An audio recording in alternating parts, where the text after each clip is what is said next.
We've all heard the prediction by now. I mean, it's that persistent, uh, slightly terrifying idea that artificial intelligence is just going to completely hollow out our office building. Right. The whole ghost town scenario. Exactly. The standard image is like a sleek glass tower, the lights are dimmed, and you just have these rows of desks that are totally abandoned. Yeah. With, just a server rack humming somewhere in the basement doing all of our jobs. It's a very pervasive fear, yeah. But what if the data actually proves the exact opposite? Like, what if handing a worker artificial intelligence actually makes them crave more human connection, more office time, and more face-to-face collaboration? It's a total paradigm shift. It really is. So welcome in, because today, for you, the learner, we are turning that empty office assumption completely upside down in this special Unity Talks deep dive. You know our mission here. We take the dense material and break it down. Right. We take a stack of sources, research, data, architectural briefs, and we extract those ultimate aha moments. Yeah. We want to give you that shortcut to being the most well-informed person in the room, and we want to do it without the mind-numbing information overload. And the sources we're working with today are uniquely positioned to answer some massive questions about, well, the future of how we work. They really are. We're looking at a fascinating intersection between two very different but deeply connected documents. First, we have the 2026 Global Workplace Survey, published by the Gensler Research Institute. Which is a massive data set. Oh, huge. They gathered insights from over 16,000 workers all around the world. And second, we have a highly detailed operational and architectural brief on Unity Park, which is this incredible multi-tenant business campus located in Bucharest. Which perfectly sets up our overarching mission for this analysis. Yeah, so here is the core focus of today's deep dive. We are looking at how the rapid acceleration of AI is fundamentally changing human behavior at work. And specifically, how Unity Park serves as a physical space designed to protect and even enhance human performance in this entirely new AI-driven environment. What's fascinating here is the ultimate paradox revealed right away in these sources. Oh yeah, the data is wild. It is. It tells us a story that just completely shatters those sci-fi tropes of human obsolescence. As machines successfully take over the routine, predictable tasks, the physical office doesn't become obsolete. It actually becomes exponentially more vital for the specific human elements that AI just absolutely cannot replicate. Okay, let's unpack this. Because the Gensler survey data focuses on a group they call AI power users, and their behavior it's totally counterintuitive. Completely opposite to what you'd expect. Right, so these are the people who regularly use AI in both their work and personal lives, and they make up about 30% of the workforce now. A very significant chunk. Yeah, and the natural assumption is that these super users are just like plugged into the matrix all day, totally isolated from their peers, just sitting in a dark room prompting away. That is the widespread fear, certainly, people just staring at screens. But the data flips that assumption on its head. Instead of isolating themselves, these AI power users are actually spending significantly less time working alone than their peers who are, late to adopt the technology. It's 37% of their time spent working alone compared to 42% for the late adopters. Which is a huge drop. And what are they doing with that freed up time?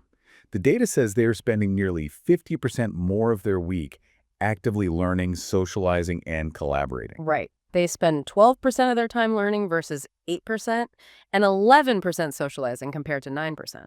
The machines are handling the isolating heads-down work, which entirely changes the human's daily schedule. It makes me think of, like a kitchen. A kitchen. Okay, how so? Well, AI is like having a world-class sous chef in the back room. Right. It's back there chopping all the onions, prepping the ingredients, doing all that tedious, tear-inducing prep work. Sure. But having a sous chef doesn't mean you just abandon the restaurant. It means you finally get to step into the role of head chef. You actually have the time and mental energy to design the menu, experiment with flavors, and go out to the dining room and interact with the guests. I really like that. That is a much more accurate framework for understanding the workflow, and it perfectly aligns with the MIT research that the Gensler survey cites. What did MIT find? They found that AI isn't eliminating roles outright. It is actively reshaping them. It's creating a massive demand for hybrid skill sets. Meaning people who can do both the tech and the human stuff. Exactly. People who blend technical fluency with deep, nuanced human judgment. The why, here is the critical takeaway. Why are these AI users spending more time together? Because when the routine, repetitive tasks are automated, the fundamental value of a worker shifts. Right. You're not just a spreadsheet processor anymore. Precisely. Your value is no longer in how fast you can process that data. It's in your big picture thinking, your empathy, and your capacity for innovation. The survey notes that these AI power users report substantially stronger team relationships. Oh, wow. Yeah, and a much higher willingness to share half-baked ideas and greater trust across their organizations. So they are essentially forming more meaningful bonds at work because they aren't bogged down in all the busy work. Therefore, if you follow that logical through line, the physical workplace can no longer function as a factory for processing emails. It has to be something else entirely. It has to evolve into an arena for connection, Hmm. for experimentation, and for critical thinking.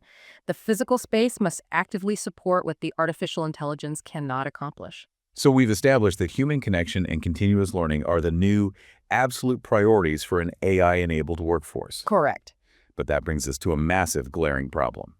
Because if you look at how our current office spaces are holding up against these new demands, well, according to the survey, they are failing spectacularly. Oh, the statistics on the current state of the global office are just a massive indictment of traditional corporate real estate. It's honestly a bit tragic to read.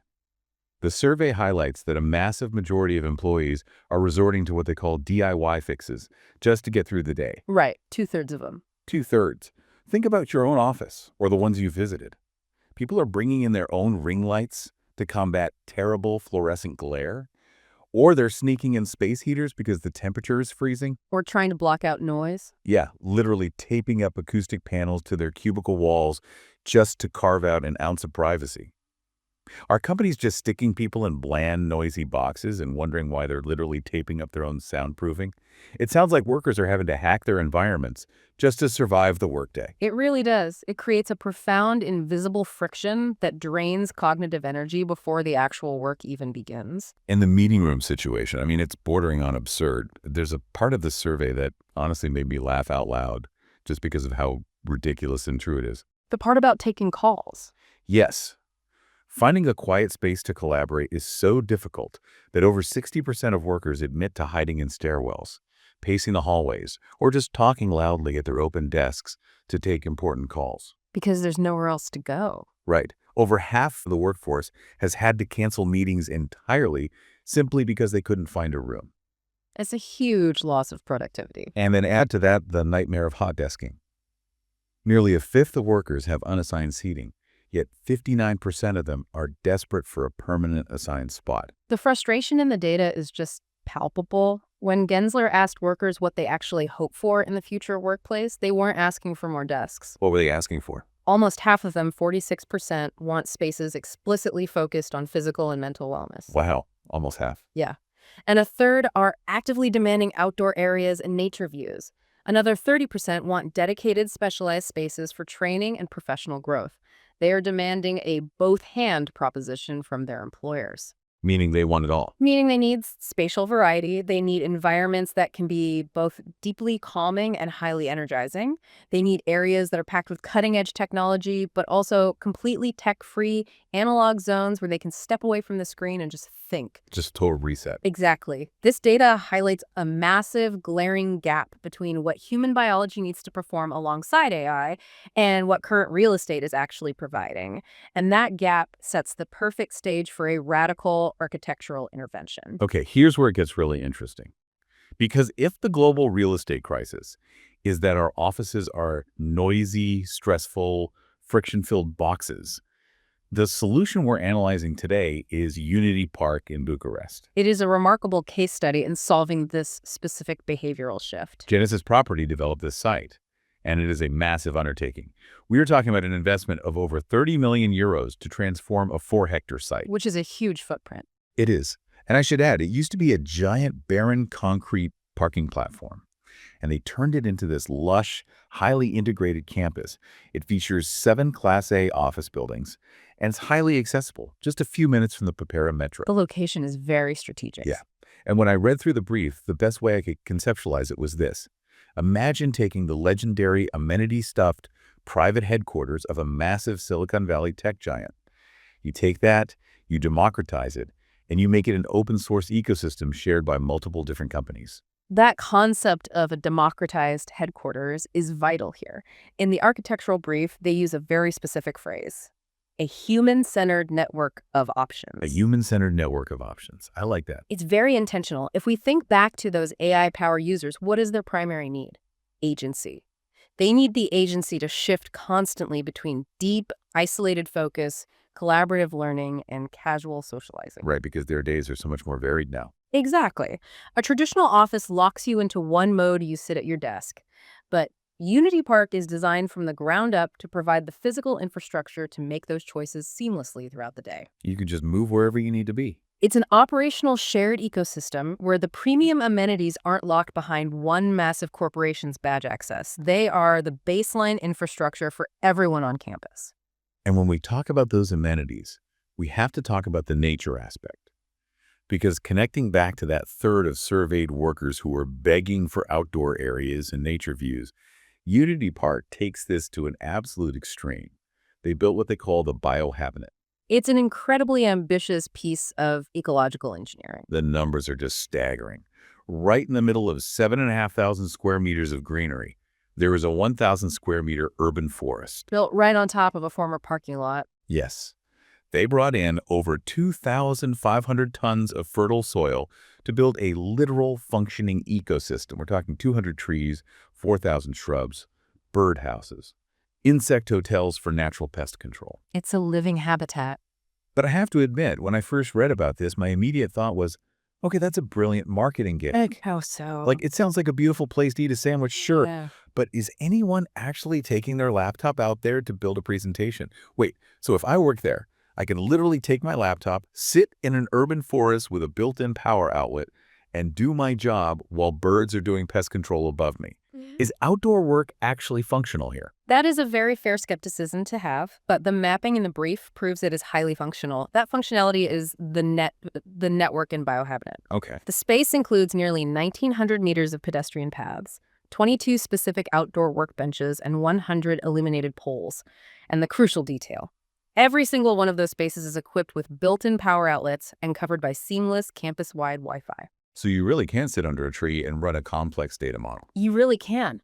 But let's dig into the why. Why go through the immense expense to build an outdoor office? Right, what's the actual ROI on a forest? Neurologically speaking, being in and around complex natural environments drastically reduces cognitive load and lowers cortisol levels. When you are staring at an abstract AI model on a screen, your brain is working in overdrive. Just constantly processing. Exactly. Stepping into nature provides an immediate biological reset. Furthermore, the brief explicitly mentions strategic planting for visible seasonality. Meaning they plant things that change with the seasons. Deciduous trees and flowering shrubs. Yes, they physically change color and structure throughout the year. Why does visible seasonality matter for work? Because artificial intelligence operates in an eternal, abstract present. It has no concept of time, seasons, or biological fatigue. It's just always on. Oh, wow. I never thought about it like that. Humans, however, require markers of time passing to stay grounded. In a fast-paced, screen-heavy work life, seeing the leaves change color provides profound psychological anchoring. It reminds you that you're a human being on planet Earth. It reminds the human brain of natural rhythms, which is a crucial defense mechanism against burnout. By making the outdoor space fully work-ready, Unity Park allows workers to seamlessly transition their high cognitive tasks into an environment that actively lowers their biological stress. Okay, so we've established that lowering biological stress through nature is step one. But a relaxed worker isn't necessarily a collaborative one. True. How do you take that baseline of reduced stress and actively convert it into interpersonal trust? Remember, the data showed AI power users spend 12% of their week learning and 11% socializing. How does a physical campus actually engineer that trust? Well, you can't just throw people in a bland conference room and mandate collaboration. No, we've all been in those forced team-building meetings. They don't work. Right. You have to build the stage for it organically. And Unity Park has built literal stages for it. First, there's the Unity Amphitheater. It's this dedicated outdoor format right near the offices. During business hours, it's used for short talks, one-on-ones, team resets. A very dynamic space. Yeah, and on weekends or after hours, it transforms for public concerts and pop-up markets. Yeah. But the part of the brief that really caught my eye is a space they call Level 3. And the living room of the campus. Exactly. It's a shared community hub, totally neutral territory for all the different companies on campus. And the brief lists what happens there. Yoga classes, board games, crafting areas, table sports, and a 1-minute coffee shop. It's very lifestyle focused. It is. Now, I can hear some traditional managers groaning right now. Board games, yoga, table sports. Some might argue this sounds like a massive distraction from real work. I mean, how on earth does playing a board game translate to productivity? If we connect this to the bigger picture, and specifically back to the Gensler data, that traditional managerial groan is completely backwards. Yes, the survey absolutely proves that effective learning atmospheres explicitly require access to spaces to relax, recharge, and take a break. Because you can't learn or innovate if you're constantly redlining your brain. Exactly. The data shows that workers who heavily value learning are 60% more likely to experiment with new ways of working. But experimentation requires psychological safety. You have to feel safe to mess up. You only try a new, risky idea if you feel safe enough to fail. Level 3 acts as the critical end-of-day buffer zone and a social collision space. It's not a distraction from the work. It is the foundation of the work. That's a great way to frame it. Think about it. If AI is handling the complex data sorting, what is left for the humans? Strategy, empathy. High-stakes collaboration, complex problem-solving, and ethical judgment. You do not build the interpersonal trust required for that level of collaboration while staring silently at a screen. No, definitely not. You build it over a coffee, or yes, over a board game. Those shared low-stakes activities build the deep rapport that makes high-stakes human collaboration possible when you get back to the desk. The machines do the logic, the humans build the rapport. It makes total sense when you look at it that way. But that brings up another challenge. What's that? A campus this hyper-focused on nature, yoga, and human connection, it can't just be an analog forest. To support an AI-enabled workforce, the campus itself has to be as technologically advanced as the tools its workers are using, right? Oh, absolutely. And this is where the operational brief reveals the true technological depth of the project.